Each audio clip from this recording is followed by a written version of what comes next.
Hello, my name is Graham Tideman.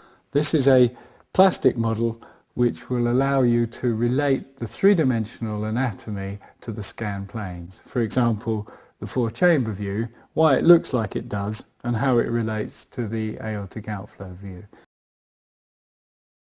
Having come up from the diaphragm, you then enter the chest, and the first view is the four-chamber view.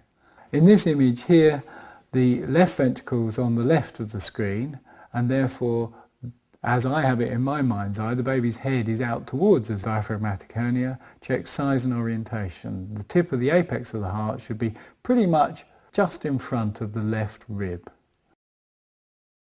Right ventricle, the left ventricle, the right atrium, the left atrium, and these should be roughly similar size.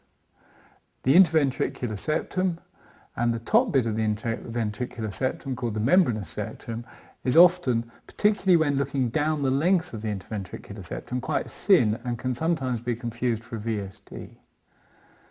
Crucially, moving up the interventricular septum, the tricuspid valve comes off the interventricular septum closer to the apex than the mitral valve. This means the top of the interventricular septum runs into the atrioventricular septum. This structure here separates the right atrium from the left ventricle and is therefore the atrioventricular septum.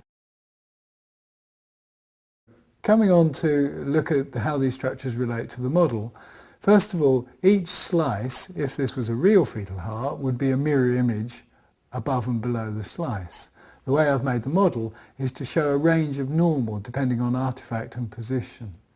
So as you can see, this is the four-chamber view as would be seen with the scan beams appearing more or less perpendicular to the fetal heart. And when you open it up and look at the other side of the slice, this is how it would appear with the scan beams running down the length of the interventricular septum and showing it as a much thinner structure. And this point is illustrated for each slice. The aortic slices, outflow slices, are slightly different to each other, as are the pulmonary and as are the arches.